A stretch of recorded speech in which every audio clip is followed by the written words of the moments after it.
My brother called me at 2 a.m., whispering like he was hiding in a closet. When I heard what his sister-in-law had been doing to him, starving him, stealing his money, and planning something worse, I didn't call the police. I didn't call a lawyer. Instead, I drove 300 miles, took his place, and walked into his house wearing his face but carrying my rage.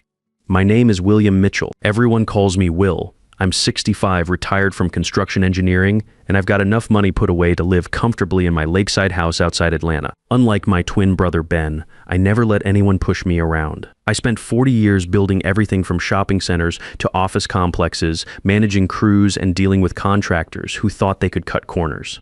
You learn real fast in construction that if you don't stand your ground, people will walk all over you and steal you blind. Ben stayed in our hometown of Marietta, Georgia, about 45 minutes north of Atlanta. He was always the gentle one, the electrician who'd rewire a neighbor's house for free just because their Social Security check was late. We look exactly the same, right down to the gray in our hair and the scar on our left eyebrow from when we crashed our bikes racing down Miller's Hill when we were 12. But our attitudes couldn't be more different. It was a Tuesday night in October when my phone rang. I was in my home office going through some old project files when Ben's name showed up on the caller ID. He never called this late, and something in my gut told me this wasn't going to be good news. "Will," he whispered, his voice shaking like a scared kid. "I can't do this anymore." I set down my reading glasses and focused completely on that call. "Ben, what's wrong? Where are you?" "I'm in the bathroom. Patricia's making me sign papers tomorrow. She says if I don't, she'll have me committed. She found the sleeping pills I've been saving up." "Will, I just want it to be over." My blood went cold. Patricia Sullivan was our brother Charles's widow. When Charles died in that construction accident 2 years ago, crane cables snapped and took him down with a steel beam. Ben let her and her 28-year-old daughter Linda move in temporarily. What was supposed to be a few months while Patricia got back on her feet had turned into something else entirely. "Don't you dare touch those pills," I said, my voice dropping to that tone I used when subcontractors tried to deliver substandard materials. "You hear me, Ben? You're a Mitchell. We don't quit. She's got everything now, Will. The pension, the bank accounts, even my truck keys. I haven't eaten a real meal in days. They lock the refrigerator at night because Linda says I eat too much. I sleep in the basement on an old mattress because my coughing from the dust in the house keeps her awake. I was already reaching for my car keys, my mind shifting into the same crisis management mode I'd used when projects went sideways. Listen to me carefully. Walk out the back door right now. Don't pack anything, just walk. Remember that Waffle House on Highway 41? The one where we used to go after baseball practice in high school? I don't have my truck keys. Patricia took them after I tried to drive to the grocery store without permission last week. Walk there, Ben. It's only 2 miles down the road. I'll be there in 5 hours. I hung up and grabbed my emergency bag, the one I kept packed from my traveling days when projects could go critical at any moment. I wasn't packing vacation clothes this time. I pulled out work shirts, faded jeans, and a beat-up baseball cap. The kind of stuff Ben wore every day since he retired from the electrical union. I went to my safe and took out $10,000 in cash. This wasn't a rescue mission. This was war. The drive to Marietta felt like the longest 5 hours of my life. I kept thinking about how this had happened under my nose. Patricia Sullivan seemed nice enough when Charles first started dating her 15 years ago. She was a bank teller then, always dressed neat and proper, seemed to genuinely care about Charles, but I'd noticed changes after they got married. Little things, how she'd roll her eyes when Charles talked about his brothers, how she'd always find excuses, why they couldn't come to family gatherings at my place. After Charles died, she'd played the grieving widow perfectly, came to the funeral in black, cried at all the right moments, accepted condolences like she was devastated. But I remembered thinking even then that something felt off about her tears. They seemed more like an act than genuine grief. I pulled into the Waffle House parking lot at exactly 7 a.m. The place looked exactly the same as it had 30 years ago, minus a yellow brick building with that familiar sign, surrounded by pickup trucks and sedans belonging to the breakfast crowd. Ben was sitting in a corner booth by the window, looking like a man who'd aged 10 years in the past 2. His clothes were stained and wrinkled, his hair unwashed and hanging in his eyes. He'd lost at least 30 pounds from his already thin frame. When he saw me walking through the door, he started crying. Not quiet tears, but the kind of sobbing that comes from a man who's been holding it in too long. "Will, I'm sorry," he said as I slid into the booth across from him. "I should have called sooner. I should have stood up to her. After Charles died, she seemed so lost, and Linda was struggling with her college loans. I thought I was helping family. I ordered him the biggest breakfast on the menu, eggs, bacon, sausage, pancakes, hash browns, the works. While he ate like a man who hadn't seen real food in weeks, I listened to the whole story. How Patricia had gradually taken control of his finances to help him manage his paperwork better after the stress of losing Charles. How she'd convinced him to add her name to his bank accounts in case of emergencies. How she'd slowly moved her boyfriend Tony Barnes into the house. First as someone helping with repairs, then as a permanent resident who acted like he owned the place. Tony's in real estate, Ben said between bites of pancake, his hands still shaking slightly. He keeps talking about how the neighborhood's changing, how property values are dropping. Says the house isn't worth much anymore, and we should sell it quick before it gets worse. He wants me to sign everything over to Patricia for proper estate planning. I knew Tony Barnes by reputation. He was a bottom feeder who worked the edges of the real estate market, specializing in buying properties from elderly folks for way below market value. If he was sniffing around Ben's house, there was definitely more to this story than just Patricia being greedy. Ben, that house has been in our family for 40 years. Dad bought it when we were kids. What's it really worth now? He shrugged, looking defeated. Tony says maybe $200,000 if we're lucky. Says the whole area's going downhill. Lots of crime, young families moving away. I almost laughed, but it wasn't funny. That house sat on nearly 2 acres in one of Marietta's most stable neighborhoods. Even without improvements, it had to be worth at least $400,000. With the right buyer, probably more. Tony was running a classic con, and Patricia was either his willing accomplice or his next victim after Ben. Here's what we're gonna do, I said. Pulling out my phone, I'm going to book you a room at the Hampton Inn on Highway 120. Nice place, clean, good restaurant. You're gonna stay there under my name while I handle this situation. What are you planning, Will? I looked at my brother, my identical twin, and saw myself if life had beaten me down instead of building me up. The same gray eyes, the same crooked smile when he wasn't completely miserable, even the same way of tilting his head when he was thinking hard about something. I'm going home to visit Patricia and Tony, but they're going to think I'm you. The plan was simple on the surface, but would require careful execution. Ben would check into the hotel and get himself cleaned up while I took his place at the house. We switched clothes in the Waffle House men's room, his worn work shirt and faded jeans for my clean but similar outfit. I studied how he walked, that slight hunch to his shoulders that came from years of electrical work and recent months of trying to make himself invisible. I practiced his way of speaking softer and more hesitant than my normal direct manner. "We'll be careful," he said, as we stood beside his beat-up Honda Civic in the parking lot. "Patricia's not the same woman Charles married. She's gotten hard, calculating. And Tony, there's something mean about him. He likes hurting people. I've dealt with bullies before, Ben. The trick is not to let them know you're not actually scared of them until you're ready to make your move." I drove his car to the house where we'd grown up on Maple Street. The neighborhood looked different than I remembered. Some houses well-maintained with new siding and landscaping, others showing their age with peeling paint and overgrown yards. Our family home fell into the second category, which surprised me since Ben had always been meticulous about maintenance. The white 2-story house with the wraparound porch needed painting badly. The yard was overgrown. The flower beds Mom had loved were choked with weeds. Patricia's silver BMW sat in the driveway next to a new black Dodge Ram that must have belonged to Tony. Both vehicles looked expensive and well-maintained, a stark contrast to the house's declining condition. I walked in through the kitchen door, the same door Ben and I had used coming home from school for 12 years. Patricia was sitting at the kitchen table, scrolling through her phone and drinking coffee from a mug that read "World's Best Mom." She didn't even look up when I entered. "There you are," she said without any warmth in her voice. "I was starting to think you'd wandered off somewhere and gotten yourself lost." She glanced at me then, her eyes narrowing slightly. "You look different.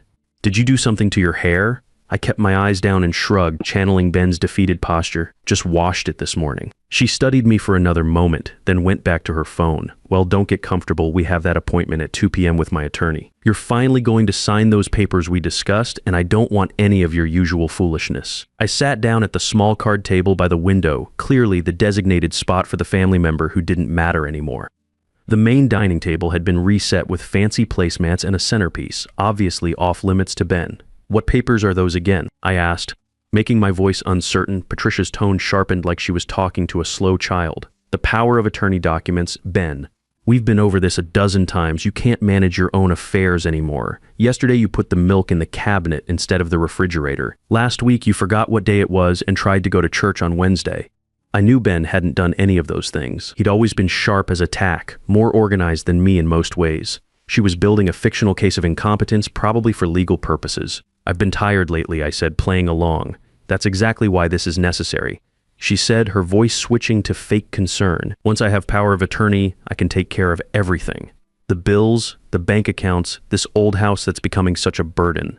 Heavy footsteps on the stairs announced someone else was awake. Tony Barnes appeared in the doorway wearing an expensive-looking suit that probably cost more than Ben's monthly pension. He was younger than I'd expected, maybe 38, with the kind of slick confidence that immediately set my teeth on edge. Classic con man energy, all surface charm hiding something rotten underneath. Morning, old-timer, he said, not bothering to hide his contempt. Ready for your big day? Linda appeared next, Patricia's daughter. At 28, she should have been establishing her own life, but instead she was living off Ben's generosity while treating him like hired help. She was dressed for a job interview despite being unemployed for the past 8 months, carrying a designer purse that probably cost more than Ben's monthly grocery budget. Mom, did you remind him about cleaning the basement? Linda asked, looking at me with obvious disgust. The smell down there is getting worse. It's embarrassing when I bring friends over. After he signs the papers today, Patricia replied, then we can discuss proper living arrangements for everyone. They talked about me like I wasn't even in the room, like I was just a piece of furniture that occasionally needed maintenance. I kept my head down and my mouth shut, filing away every detail. Tony checked his expensive watch and pulled out his phone. The contractor's coming by at noon to look at the foundation issues. Once the paperwork's handled, we'll need to move fast on those renovations. My ears perked up. What contractor? What foundation issues? The house had been built solid. I should know since Dad and I had helped pour that foundation ourselves back in 1978. Remember, Patricia said, lowering her voice but not nearly enough. Ben doesn't know about the development plans yet. As far as he's concerned, we're just helping him with some legal paperwork to protect his interests. Development plans? I kept my expression blank while my mind raced. This wasn't just about stealing Ben's house. They were involved in something bigger. Tony's phone buzzed, and he stepped into the living room to take the call. I could hear fragments of his conversation. Zoning committee meeting next week, and need the Mitchell property locked down before. I spent the rest of the morning playing the confused, defeated Ben while gathering intelligence. When Patricia left to run errands, and Linda was upstairs getting ready for another pointless job interview, I found Tony's laptop open on the dining room table. A quick glance revealed email threads about commercial development, zoning variances, and something called Pinnacle Properties Development Group. One email made my blood run cold. It was from Tony to someone named Marcus at Pinnacle, dated just 3 days ago. Property acquisition on track. Elderly owner will transfer deed this week via power of attorney. Recommend expedited closing to avoid complications with family members. Ben's house wasn't just being stolen, it was being acquired for a commercial development. And from what I could piece together from the emails, this wasn't some small strip mall. They were planning something big enough to require multiple property acquisitions and zoning changes. The attorney meeting was at 2 p.m. at a law office downtown. Patricia drove while Tony sat in the passenger seat, both of them talking like I couldn't hear every word. The attorney was a young guy named Henderson, exactly the type you'd expect to specialize in what he probably called elder law, but what I'd call legal theft. Mr. Mitchell, Henderson said, without making eye contact, your sister-in-law has explained your situation. These documents will ensure your affairs are properly managed as you age. I looked at the papers spread across his mahogany desk. They weren't just power of attorney documents, they were comprehensive property transfers. Everything Ben owned would immediately belong to Patricia. The house, his pension, his savings account, even his truck. It was financial execution disguised as family planning. This seems like a lot of paperwork, I said, making my voice uncertain. Maybe I should think about it for a day or two. Patricia's grip tightened on my arm hard enough to leave fingerprints. Ben, we discussed this. You agreed yesterday. Don't embarrass me in front of Mr. Henderson. Actually, I said, setting down the pen they'd handed me, I think I'd like to call my brother Will first. He knows about legal stuff, and he always said I should run important decisions by him. The temperature in the room dropped about 10 degrees. Patricia and Tony exchanged a look that told me everything I needed to know about how they'd been isolating Ben from his support system. You haven't talked to Will in over a year, Patricia said quickly. Remember, you two had that big fight about Charles's funeral arrangements. He doesn't want anything to do with us anymore. That was news to me, considering I'd never had any fight with Ben about Charles's funeral. But it explained why Ben hadn't reached out sooner. They'd convinced him I was angry with him. I still think I should call him, I insisted. That's when Tony showed his true colors. He grabbed my wrist, his grip tight and painful. Listen to me, old man. You're going to sign those papers right now, or things are going to get very unpleasant for you when we get home. I looked down at his hand on my wrist, then slowly raised my eyes to meet his. For just a moment, I let him see exactly who he was really dealing with. I'd stared down union bosses, city inspectors, and contractors who thought they could intimidate me. Tony Barnes was small time compared to some of the people I'd faced down over 40 years in construction. "Take your hand off me," I said quietly. Something in my tone made him hesitate. His grip loosened slightly as confusion flickered across his face. He was expecting the beaten-down Ben who flinched at loud voices, not someone who met his threat with calm indifference. "I want to go home," I said, my voice still soft, but carrying an edge Tony couldn't quite identify. "We can finish this tomorrow." The ride back was tense. Patricia kept glancing at me in the rearview mirror, and Tony was making hushed phone calls about rescheduling contractors and pushing back deadlines. They dropped me off at the house and immediately went into Patricia's bedroom for what sounded like a very heated argument. That night, while they thought I was sleeping in the basement, I sat in the kitchen with Ben's old laptop using the Wi-Fi password I'd watched Linda type earlier. What I found in their email accounts and Tony's browser history made me understand just how deep this conspiracy went. Tony Barnes wasn't just some small-time real estate scammer. He was the advance man for a major development group that had been quietly buying up properties in our old neighborhood for the past 18 months. The plan was to demolish everything and build a massive shopping complex with anchor stores and a movie theater. Ben's house, our childhood home, was the keystone property. Without it, the entire development would collapse because it controlled the main access road that the city required for emergency vehicle access. The emails spelled out everything. Tony had been systematically targeting Patricia for months, convincing her to move in with Ben, then isolating him while gaining financial control.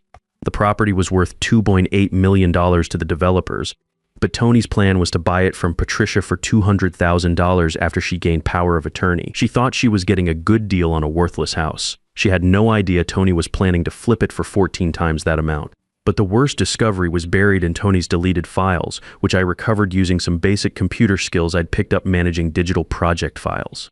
There was a life insurance policy on Ben taken out 6 months ago, minus $400,000, with Tony Barnes listed as the beneficiary. The monthly premiums were being automatically deducted from Ben's checking account. They weren't just planning to steal his house, they were planning to kill him. I photographed everything, uploaded the files to cloud storage, and emailed copies to my attorney back in Atlanta. Then I called Ben at the hotel. "How are you holding up, brother?" "Better than I have in months," he said, and I could hear the difference in his voice already. I ordered room service for dinner. Actual food, Will. I'd forgotten what it felt like to eat without someone timing me or making me feel guilty for every bite. "Good. Now listen carefully. Tomorrow morning, you're going to shower, put on that new suit we bought you, and drive back to the house, but don't go inside. Park down the street and wait for my signal." "What are you planning?" "Justice," I said, "and a family reunion these people will never forget." The next morning, I played the role of confused Ben one last time. Patricia was already making phone calls, trying to reschedule the attorney meeting for that afternoon. Tony was pacing the living room, clearly agitated about something. "The development team needs an answer by this afternoon," he was telling Patricia. "If we don't lock this down today, the whole project could fall through. Other investors are getting nervous. Then we make Ben sign today," Patricia replied. "Whatever it takes." I stood up from the kitchen table where I'd been eating the small bowl of cereal they'd allocated for my breakfast. "Patricia, I've been thinking about those papers." She turned around, hope lighting up her face. "Yes, Ben, I'm not signing them." The words hung in the air like a challenge. Patricia's face went through several emotions: confusion, anger, then something approaching panic. "What did you say?" "You heard me correctly. I'm not giving you power of attorney. I'm not signing over my house. And I'm definitely not letting you collect on that life insurance policy you took out on me." Tony dropped his coffee mug. It shattered on the hardwood floor that my father had installed by hand 35 years ago.